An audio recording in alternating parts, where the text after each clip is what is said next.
जनता party की वरिष्ठ नेता और केंद्रीय मंत्री निरंजन ज्योति आज भगवान बांके बिहारी की नगरी वृंदावन पहुंची, जहां उनका भाजपा के स्थानीय नेताओं ने स्वागत किया।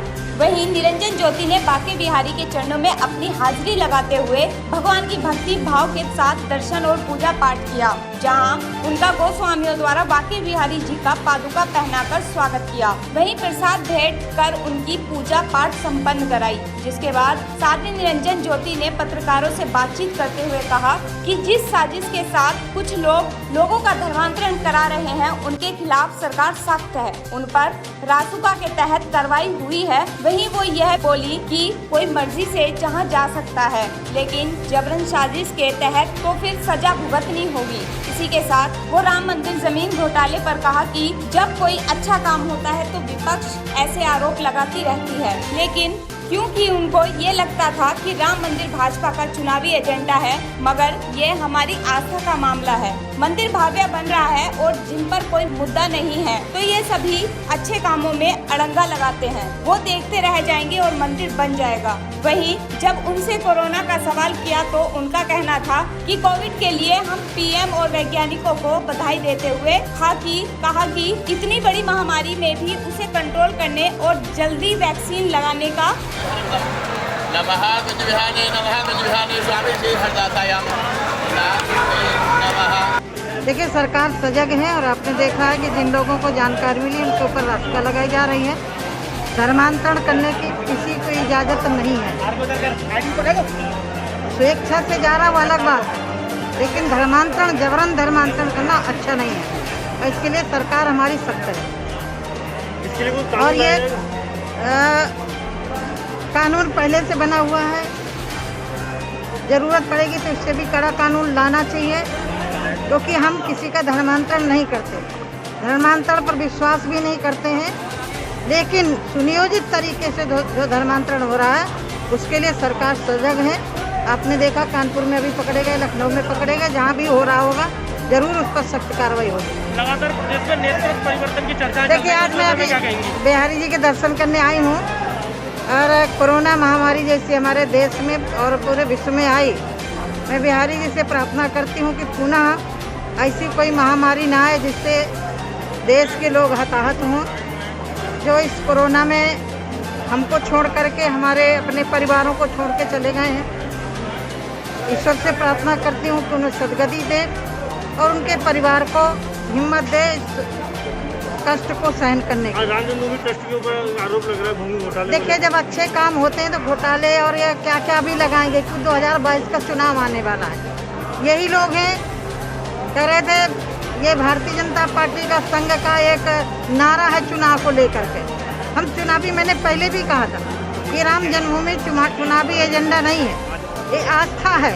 और आपने देखा कि माननीय न्यायालय ने जिस तरह से सहजता से और माननीय प्रधानमंत्री जी के नेतृत्व में जिस तरह से समाधान हुआ है, विपक्षी लोगों को बौखलाहट है आने वाले समय को लेकर के। अब राजनीति करिए, लेकिन जिसकी हर चीज़ में नुक्स निकालना है, वैक्सीन में है तो सेना की सुरक्षा के लिए कोई औजार खरीदा जाए तो मैं मानती हूँ कि ये लोग हताश और निराश ने जिस तेज गति से काम किया, गरीबों को लेकर के, किसानों से लेकर के, जिस तरह से स्वास्थ्य के क्षेत्र में मैं ये मानती हूँ कि माननीय नरेंद्र मोदी जी के नेतृत्व में सरकार नहीं होती, जिस तरह से कोरोना जैसी महामारी आई थी, बहुत भयावह स्थिति होती। मैं बधाई देती हूँ भारत के वैज्ञानिकों को, जिन्होंने बहुत जल्दी शोध करके वैक्सीन लाई। वैक्सीन में नेतानगरी शुरू हो गई और वही लोग कह रहे थे भारतीय जनता पार्टी की वैक्सीन नहीं। अरे वैज्ञानिक किसी पार्टी का नहीं होता, वैज्ञानिक किसी दल का नहीं होता, वैज्ञानिक देश का होता है। लेकिन अब वही कहना और फिर पलट जाना, ये तो आप जानते हैं। तो मैं इतना ही कहना चाहती हूँ, जिनके पास कोई रास्ता नहीं बचा, जब व्यक्ति के सामने रास्ता नहीं बचता तो इधर उधर घूमता है। मैं इतना ही कहना चाहती हूँ कि राम का मंदिर बन रहा है, भव्य बनेगा, दिव्य बनेगा। अब ये तो राम को नहीं लोगों ने छोड़ा, तो हम लोग तो काम करने वाले लोग। दीदी, आप एक संत समाज से आती हैं, लेकिन जिस समाज से आती हैं, लेकिन जिस जाति से आप आती हैं, वो जाति आज भारतीय जनता पार्टी से बहुत नाराज है। ये गलत है, नाराज कहीं नहीं है। कुछ लोग हैं जो अपनी नेतागिरी चमकाने के लिए बकवास कर रहे हैं। मैं इतना ही कहना चाहती हूँ, मैं एक समाज की नहीं हूँ, मैं संत समाज से हूँ। तो निषाद पूरे समाज को निषाद भारतीय जनता पार्टी के साथ है, रहेगा, कोई तोड़ नहीं सकता। और जब देखिए केशव प्रसाद जी नाराज हो कहते हैं कि नहीं, ऐसा कुछ नहीं। देखिए, नाराज होते तो कब के अलग हो गए होती है।